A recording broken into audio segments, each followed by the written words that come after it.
Ating pag-aralan sa episode na ito ang mga lahi ng mga fallen angels na naging sanhi ng pagwasak ng Diyos sa sanlibutan.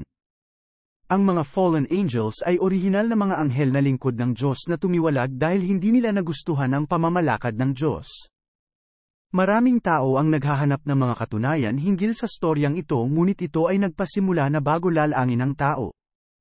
Hindi lamang pagtutuunan natin ng pansin ang interaksyon ng mga anghel at ng tao sa sanlibutan, kundi maging paano pinarusahan ng Diyos ang sanlibutan dahil sa mga ito.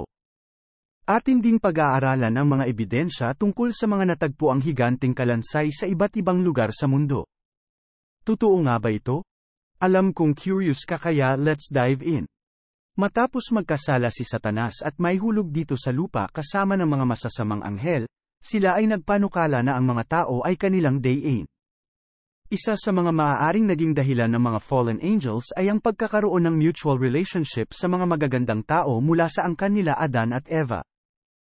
Ang mga anghel na ito ay tinawag ding watchers at nagpasimulang makipag-ugnayan sa mga babaeng tao at kalaunay nagkaroon ng binhi at nabuntis ang mga kababaihan na naging dahilan ng pagsilang ng mga Nephilim o mga higanting tao sa kasaysayan ng Biblia sa aklat ng Genesis. Ang isa sa mga maimpluwensyang aklat na naglalaman patungkol sa buhay ng mga Nephilim ay matatagpuan sa aklat ni Enoch.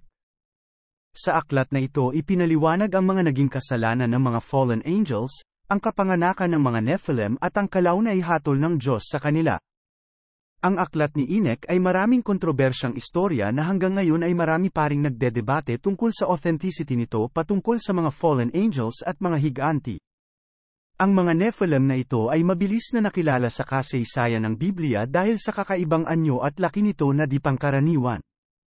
Ngunit ang kanilang presensya ay nagpapaalala sa Diyos sa magiging epekto nito sa sanlibutan na naging dahilan ng agarang intervention ng Diyos upang puksain ang mga ito.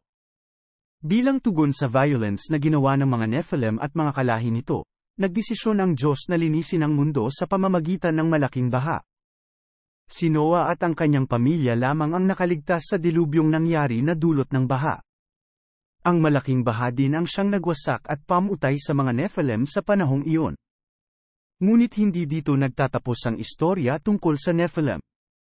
Sang-ayon sa ibang iskolar, maaaring may ilan sa mga higanting ito ang nakasurvive sa nangyaring Great Flood na pumuksa ng halos lahat ng buhay sa mundo. Sa panahon nila Joshua at David, maliwanag na may mga lahing higanti silang nakalaban at pinatay. Sa panahon ni Moises, si Joshua ay isa sa 12 spy na ipinadala upang tiktikan ang Promised Land. Marami sa mga kasama ni Joshua ang natakot sapagkat nakita nila ang mga Nephilim at umuwi sa kanilang kampo para ibalita ang mga pangyayari. Tanging si Joshua at Caleb lamang ang matapang na nagsabing kayang talunin ng mga Israelites ang mga higanting ito sa tulong ng Diyos. Kinalaunay naging general si Joshua at pumalit kay Moises noong ito ay pumanaw na. Nakalaban nila Joshua ang mga higanting ito na may angking pambihirang lakas na magpapatunay na ito'y galing sa angelic lineage. Sa panahon ni Joshua, ay marami silang ginawang campaign laban sa mga Canaanite soldiers, kabilang na dito ang mga Nephilim. Kanilang tinalo ang mga ito at pinasok ang kanilang mga kaharian at nakarating sa lugar na ipinangako sa kanila ng Diyos. Ngunit di pera natapos ang kasaysayan ng mga Nephilim. 100 taon ang lumipas, sa panahong ng kabataan ni David, kanya ding nakasagupa ang isa sa kinakatatakutan ng mga Israelites na higanting si Goliath na may sukat na 9 feet and 9 inches. Ang mga Nephilim na ito ay tinawag ding lahi ng mga Anakim at talagang nakakatakot maging kalaban sa digmaan. Sa pagiging kabataan ni David ay kanyang tinanggap ang hamon ni Goliath na one-on-one battle sapagkat wala ni isang Israelite ang tumanggap sa hamon nito habang kinukutya ang kanilang Diyos. Nagalit dito si David at kanyang hinarap si Goliath. At sa pamamagitan ng kanyang sling ay natalo niya ang higanting ito na naging dahilan kung bakit siya ay na-promote bilang commander ng hukbo ni King Saul. Kinalaunay naging hari si David at humalili kay Saul noong ito ay namatay. Hindi lamang nagtapos sa kasaysayan ni David ang mga Anakim o Nephilim. Maging noong si David ay matanda na ay may mga nagnanais paring kalahi ni Goliath na patayin siya, ngunit pindala ni David ang kanyang mga King's Guard kagaya nila Job mula sa mga angkan ng Shereth Heights and Pelet Heights na siyang pumatay sa mga natitira pang higanting kalahi ni Goliath. Ang pagkatalo ng mga higanteng ito ay naging dahilan kung bakit umusbong at naging matagumpay ang bansang Israel bilang bayang pinili ng Diyos na nagpapakitang kaya nilang lagpasan ang mga imposibleng problem na kanilang kakaharapin. Ang pagkatalo at pag-ubos sa mga lahi ng fallen angels ay mayroong ding malawak na implikasyon sa larangan ng relihiyon at teolohika na interpretasyon. Atin ngayong tingnan ang mga ebidensya na magpapatunay na tunay ngang may higanti noong unang panahon. Noong 2002, mayroong isang magazine na tinatawag na Atlantis Rising na tumalakay sa isang kakaibang istorya noong 1947. Sinasabi sa balitang ito na may isang archaeologist mula sa California ang nagdala at bumuo ng grupo para sa isang project meeting. Sa meeting na ito ibinunyag niya na may nadiskubre silang maraming mummified skeletons mula sa kuweba ng Death Valleys. Noong nakapasok sila sa kuweba, nakita at nadiskubre nila ang ilan sa mga higanteng kalansay ng mga tao. Ang mga higanteng kalansay na ito ay may sukat na 9 feet ang tangkad at tila may sinusuot ito na damit.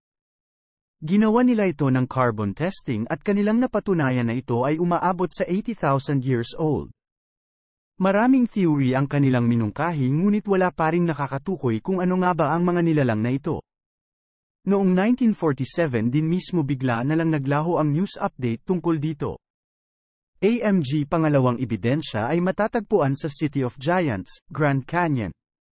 Noong April 5, 1909, gumawa ng isang article ang Arizona Gazette tungkol sa isang archaeologist na nakadiscover ng isang underground city sa Grand Canyon habang siya ay namamangka sa Colorado River. Agad naman itong inimbestigahan ng kinauukulan kasama ng isang professor na si S.A. Jordan. Sang-ayon sa report, nakadiskubre sila ng mga libingan ng mga mummies na may tangkad na hindi bumababa sa 9 feet at lahat sila ay nakabalot sa itim na tela. Ayon sa isang reported, pinatayo pa niya ang isa sa mga mummies at nakipag-picture pa siya rito ngunit kagaya ng unang kwento, hindi na din ito matagpuan ngayon. Tila ba biglang naglalaho ang mga ebidensya patungkol sa kasaysayang ito? Maaari nga bang MG mga taong nasa likod ng pagkawala ng mga taong nakadiskubre rito? O sadyang kathang-isip lamang? Ngunit mula sa mga larawan na ating nasaksihan at ang katotohanan na dala ng aral ng Biblia ay sapat na para maniwala tayong tunay nga na may Diyos sa sanlibutan ito. At siya ay parehong Diyos noon, ngayon at magpakailanman.